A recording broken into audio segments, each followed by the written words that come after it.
It's now been confirmed that over 1 million people took part in anti-Trump protests around the United States and the world on Saturday. These protests are an historic event and were organized by a pro-democracy movement in response to what many are calling an attempted hostile takeover by the current administration. There were over 1,400 mass action protests around America on Saturday who used the slogan "hands off" and chanted anti-Elon Musk and anti-Trump chants. The protests came days after Trump's tariff announcements, which affected us all, even an island of penguins. As Trump's very much insane policies do dramatically affect the global economy, protests and gatherings were held in London, Paris, Berlin, and more. 1 million people around the world sends a pretty direct message to those in charge. But one group seems to be missing in action: Gen Z, especially Gen Z men. Where are they? And what is behind this growing trend?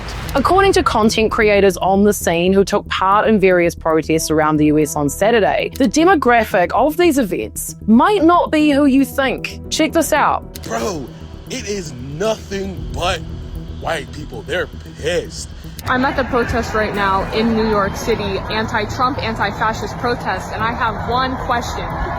Where the fuck is Gen Z? Now, we weren't on the ground and we don't know the exact demographic of every single person who showed up to the protests, obviously. But I've been scouring through pictures and videos of the protests, and it does seem like there aren't that many Gen Zs running around, especially white guys. Only a few short years ago, Gen Z seemed to be on the forefront of protests and social issues, with movements like March for Our Lives and Greta Thunberg's school strikes. Their generation is known for fighting inequality and even the term woke. But at the ballots, Gen Z men particularly showed up for Donald Trump. It's a growing trend that isn't just a vibe. There's research and numbers and books and all of that. So what is going on here? The age bracket of Gen Z is kind of argued, but generally it's defined as those born between 1997 and 2012. But a lot of people will just say it's the generation who don't remember 9/11 or what life and politics were like before that. This trend has only emerged in the last few years, with 26% of men ages 18 to 24 saying they identify as conservative in the US, 5 points higher than 25 to 29-year-old men, according to the Harvard Kennedy School Institute of Politics. It's rare for a group of Americans that young to be more conservative than their immediate predecessors. The answer might be found in what some people are calling Gen Z's lost boys. These young men are struggling to grow up and find direction in today's quickly changing world. They feel ignored and unfairly treated by current politics and the economy. They see Donald Trump as someone who understands their frustration, a leader who promises to bring back the old ways and give them the respect they think they deserve, a masculine, powerful figure they can get behind.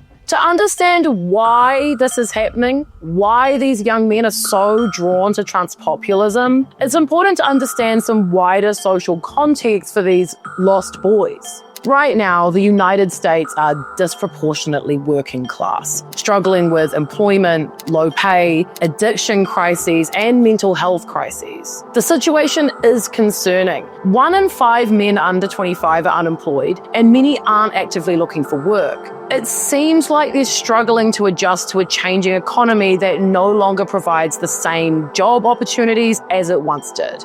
With all this in mind, it makes sense that young men are seeking out explanations for their struggles that affirm their sense of injustice and unfairness, the sense that the world they were promised doesn't exist. Oftentimes, these explanations are found on social media, where there is a plethora of content made by men who oppose woke politics, feminism, and often blame women or progressive values for undermining masculinity, thus causing the problems white men are facing today. These content creators are often referred to as the Manosphere and includes guys like Andrew Tate, Joe Rogan, and there's heaps of them.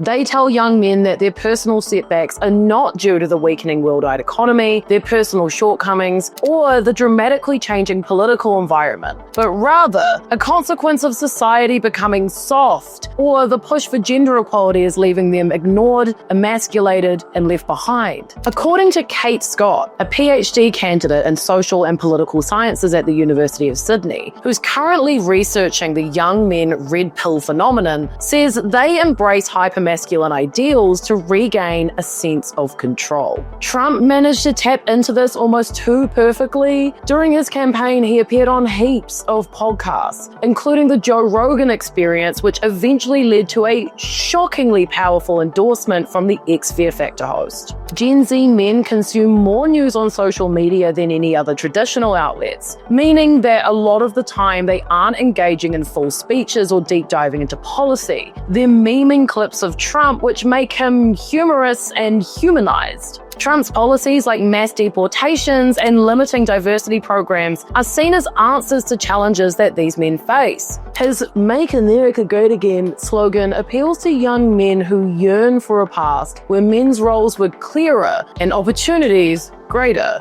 He validates their frustrations, telling them they deserve to reclaim what they think was stolen from them. I think they look back and think things seemed easier for them, which, is a lot to unpack. I think all young people can relate to the idea that the world that was promised doesn't exist. Like, you're told to study hard, go to university, get a good job, have a good family, and have a good life. The American dream, I guess. But that path just, isn't as simple as it used to be. I can imagine that it's frustrating to feel like you're really up against it, but your same age counterparts are like, no, it's worse for someone else. But for young women in America who grew up with abortion rights and are now watching them be stripped away in front of their eyes, I imagine that argument I just made doesn't really land for them. In a recent study called Adolescent Boys: Aggressive Response to Perceived Threats to Their Gender Typicality, they studied boys in the US ages 10 to 14 on when and why they begin showing the same patterns that lead to aggression in young adult men. Researchers found that a combination of masculinity, threat,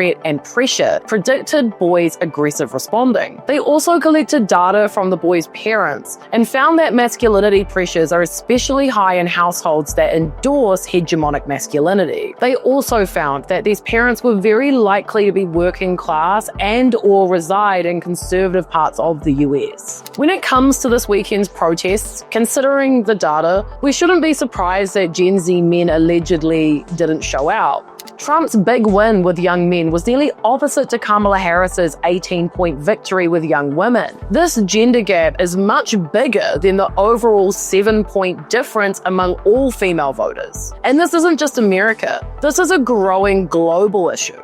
The same massive divide between Gen Z men and women's voting habits was seen in South Korea's 2022 election, the UK in 2024, and Germany. A key driver of this gender divide is a backlash against gender equality. Dr. Alice Evans from King's College says many men feel that diversity and inclusion efforts may be harming them, with some believing women's progress is coming at their expense. So, what do we do about this? I don't know.